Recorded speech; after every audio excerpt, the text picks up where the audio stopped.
በስመ አብ በወልድ ወመንፈስ ቅዱስ አሐዱ አምላክ አሜን። በአቡነ ሽኖዳ ሳልሳዊ የተጻፈው የጾም መንፈሳዊነት የተባለው መጽሐፍ በዚህ ቻናል እንዲህ ይተረካል።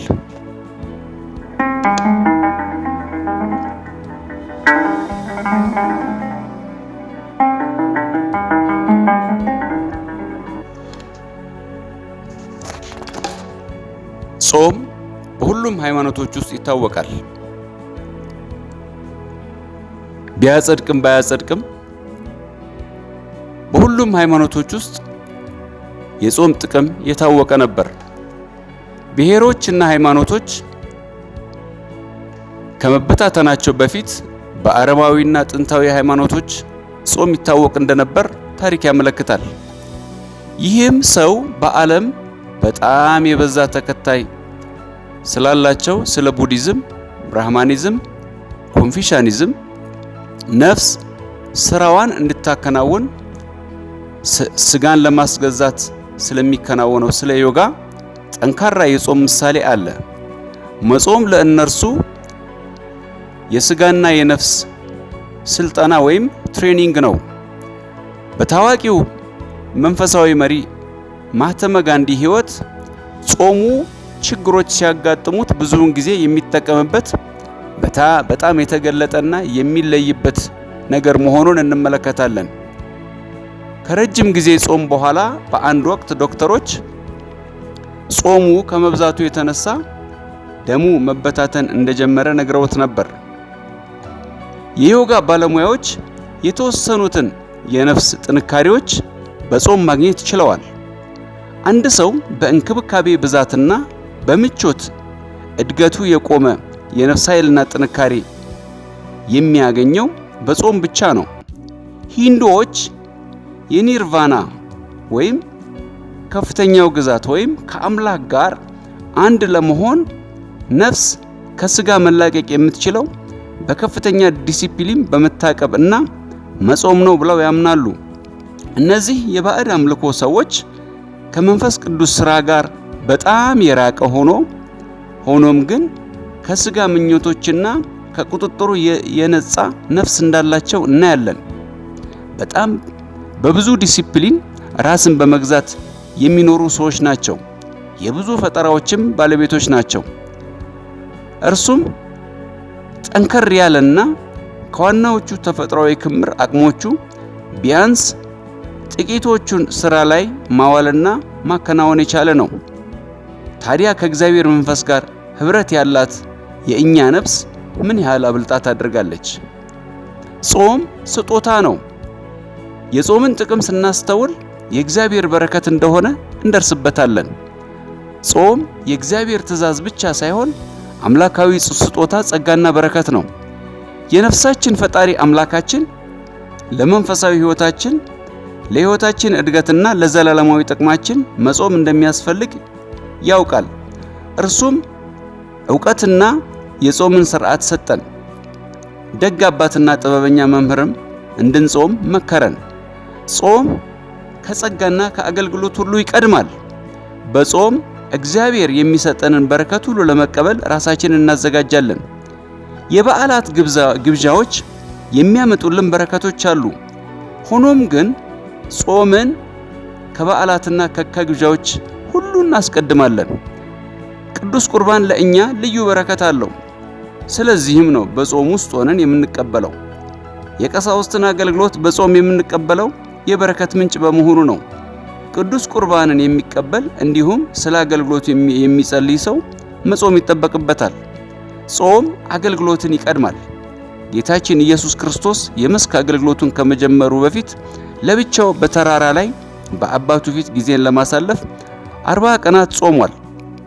እኛም አገልጋዮችን ስንሾም በተመሳሳይ መንገድ በእግዚአብሔር ፊት ጊዜን ለማሳለፍ 40 ቀናት ብዙ ጊዜ ገዳም ውስጥ እንዲጾሙ እናደርጋለን።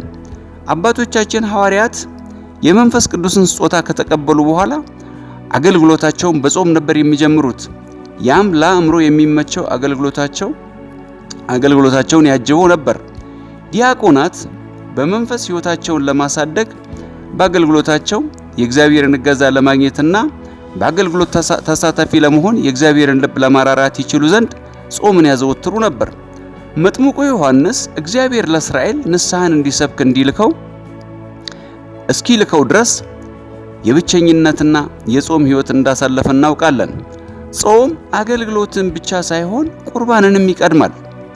በጥምቀት ሥርዓት የሚሳተፍ ሰው መጾም ይጠበቅበታል። የሕፃኑ የክርስትና አባት አዲሱን መንፈሳዊ ልጁን ለመሳለም መጾም ይጠበቅበታል። ጾም መንፈስ ቅዱስን መቀበል የሆነውን ቅባ ቅዱስን መቀበልን ይቀድማል። ጉባኤ ቅዱስ ቁርባንን ለመቀበል መጾም ይኖርበታል። ሕሙማንና በዘይት የመቀባት ሥርዓት በጾመ ካህን ሊከናወን ይገባል።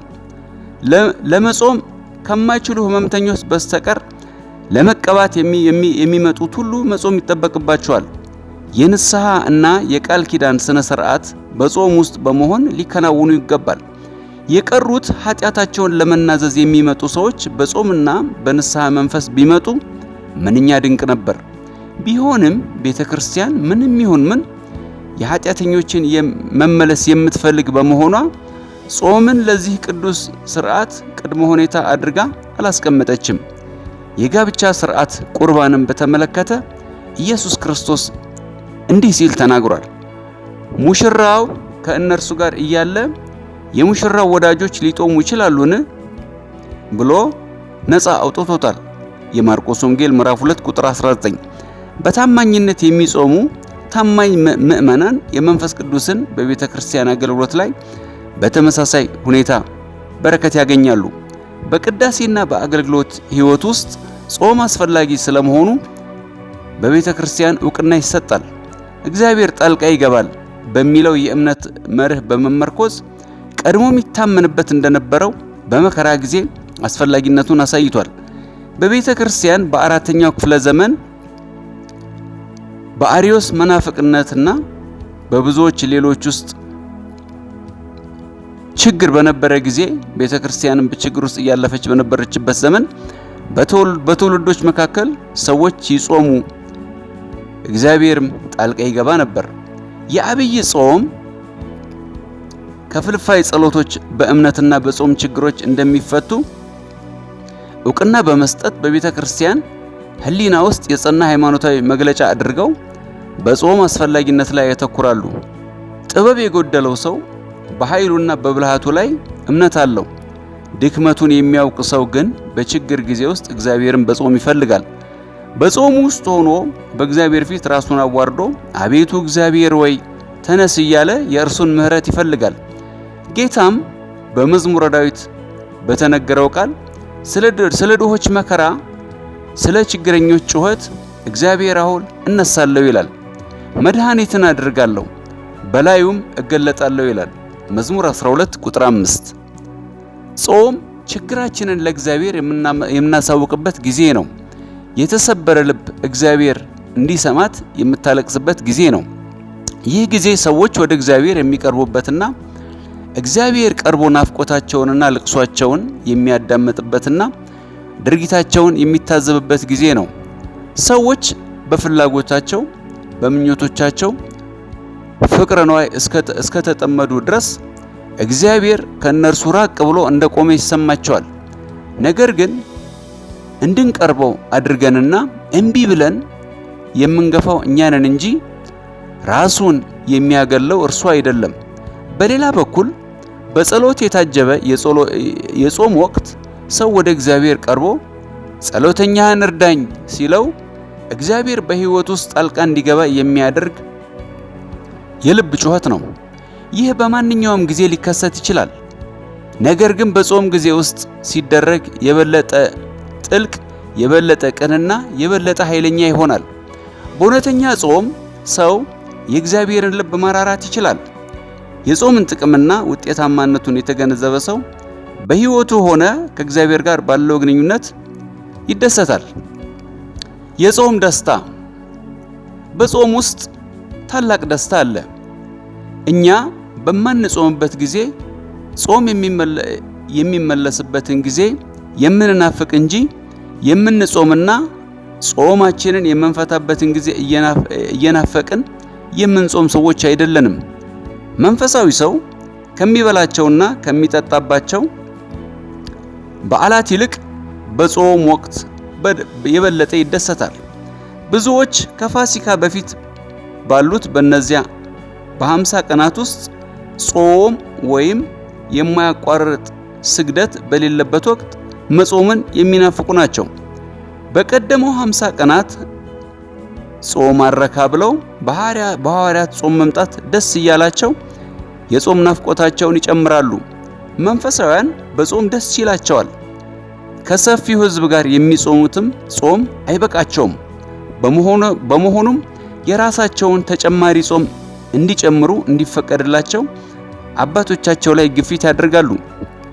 አባቶቻቸውም በጾሙ ወቅት መንፈሳዊ ሁኔታቸው እየጠነከረ፣ ጤንነታቸው እየተሻሻለ፣ ሰውነታቸው እየቀለለ ይሄዳል በሚለው ክርክር ጥያቄያቸውን ይደግፋሉ። የጾም ማጠርና መቀነስ በሚለው አርዕስት ላይ የሚነጋገሩና ጾም መቀነስ አለበት የሚሉ አንድ ልምድ እንዳልነበራቸውና የጾምን ደስታ ሆነ ጥቅሞቹን እንደማያውቁ ንግግራቸው ይመሰክራል።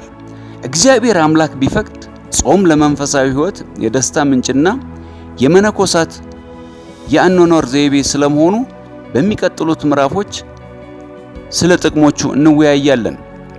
የሕይወት ዘይቤ። ስለዚህ የተወደዱ የሕይወት ዘይቤያቸው ያደረጉት አባቶቻችን መነኮሳት ይጾሙ ነበር። እነርሱ ከበዓል ቀን በቀር ጾመዋል። ሕይወታቸውን በሙሉ በጾም አሳልፈዋል። በስጋዊ ድካም ግን አልተሰቃዩም። ነገር ግን በውስጡ መንፈሳዊ ደስታ አግኝተውበታል። እርካታን አጣጥመውበታል። እርሱንም ሰውነታቸው ተለማምዶታል።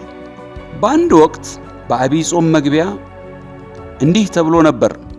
በረሃው ላይ መነኮሳትን እየጠራ ትኩረታቸውን ወደ ቅዱስ ጾም የሚስብ አብሳሪ ተላከ። ከሽማግሌዎቹም አንዱ የአብሳሪውን ምክር በሰሙ ጊዜ እንዲህ አሉት፣ ልጄ ሆይ ይህ እያወራህ ያለኸው ጾም ምንድር ነው? እኔ ይህን አላውቀውም፣ ምክንያቱም ቀኖቹ በዘመኔ ሁሉ ለእኔ ተመሳሳይ ናቸው አሉት። ለእኔ ሁሉም የጾም ቀናት ናቸው ማለታቸው ነበር። ቅድስት ፓውላ ጀንበር ስትጠልቅ ትበላ የነበረው ግማሽ ዳቦ ነበር። አንዳንድ መነኮሳት ፀሐይ እስክትጠልቅ ድረስ በየቀኑ ይጾሙ ነበር። በአንድ ወቅት የተናገረው ቅዱስ መነኩሴ ፀሐይ ስበላ ሳታይኝ 30 ዓመት አለፉ ብሏል። አንዳንድ መነኮሳት ለቀናት ይጾሙ ነበር። ለምሳሌ ቅዱስ መቃሪዎስ ዘእስክንድርያ ዓመቱን ሁሉ ጾመው የቅዱስ ፓኮሚየስ ገዳማትን በመጎብኘት ላይ ሳሉ በቅዱስ ጾም ወቅት በሳምንት አንድ ጊዜ ብቻ ይበሉ ነበር። አባቶቻችን እንደ ተግባራዊ የምንኩስና መልክ በሚበሉት የምግብ አይነት እንጂ የእነርሱ ጾም በተወሰነ ጊዜ ብቻ ወይም በጊዜ ርዝማኔ የታጠረ አልነበረም። አባ ኖፊር ራሳቸውን ባገለሉበት ቦታ ከዘንባባ ዛፍ ስር ተምር ይበሉ ነበር።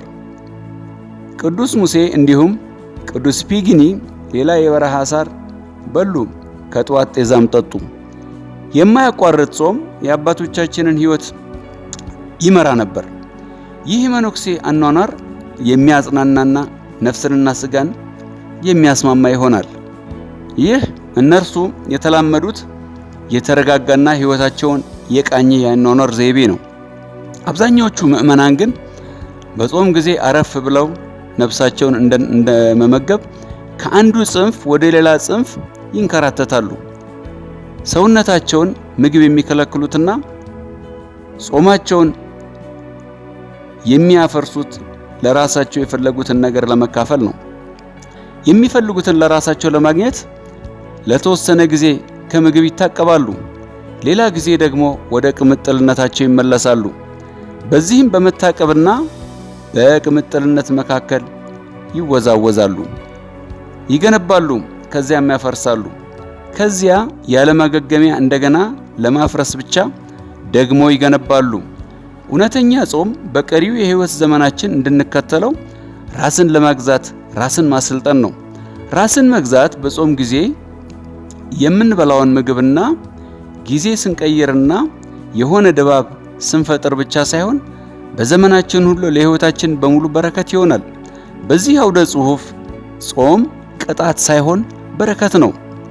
የእምነት አባቶች ጾማቸውን ያለ ጊዜው ለሚፈቱ ሥጋ ወይም የምግብ ፍላጎትን የሚያመጡ ምግቦችን በሚበሉ መንፈሳዊ ልጆቻቸው ላይ ከበድ ያለ ቅጣት ይወስኑ ነበር።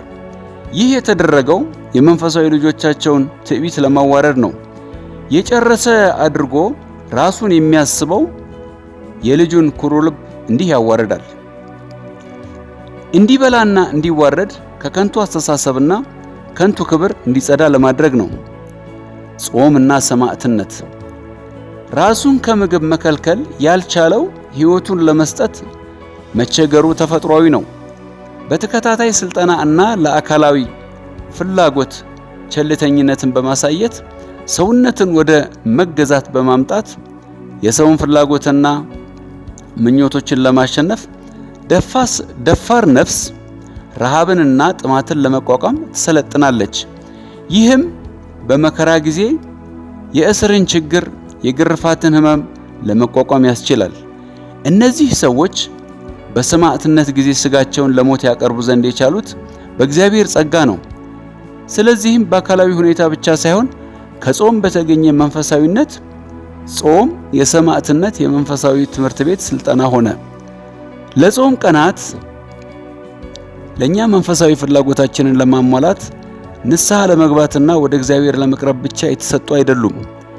ነገር ግን እነርሱ ከእርሱ ጋር ለዘላለም ለመኖር ያለንን ፍቅር ለማነሳሳት የሚረዱን ናቸው። ስለዚህ ሰው ዝግጁ ስለሆነ ሞት ሲያጋጥመው ምንም ፍርሃት አይሰማውም። ይልቁንም የሰው ልጅ ከእግዚአብሔር ጋር ለመገናኘት ከሥጋው ራሱን በማውጣቱ ይደሰታል። ቅዱስ ጳውሎስም በፊልጵስዩስ 1:23 ታዋቂ የሆነ ንግግሩን ጽፏል። እስር ቤት እያለ ታላቅ መከራ ውስጥ እያለ ዛሬ ተፈታ ነገ ተፈታ እያሉ ደቀ መዛሙርቱ ተማሪዎቹ በእግዚአብሔር ፊት በሚሆኑበት ጊዜ እርሱ ግን እንዲህ ብሎ መልእክት ልኳል። እኔ ልሄድ ከክርስቶስ ጋርም ልሆን እናፍቃለሁ፣ ለእኔ ከሁሉ ይልቅ እጅግ የሚሻል ነውና ሲል ተናግሯል። በጾም ቤተ ክርስቲያን ልጆቿን የምነና ሕይወትን አሰለጠነች። በምነና ሕይወት ዓለምን ለመካድ ሰልጥነው ሰማዕታት ይሆናሉ። ሰማዕታት በአብዛኛው በጾም በጸሎት በምነና የኖሩ ናቸው። ሐዋርያው ጳውሎስ እንደተናገረው የሚገዙም ምንም እንደሌላቸው በዚህ ዓለም የሚጠቀሙ በሙሉ እንደማይጠቀሙባት ይሁኑ፣ የዚህች ዓለም መልክ አላፊ ነውና። አንደኛ ቆሮንቶስ ምዕራፍ 4 ቁጥር 31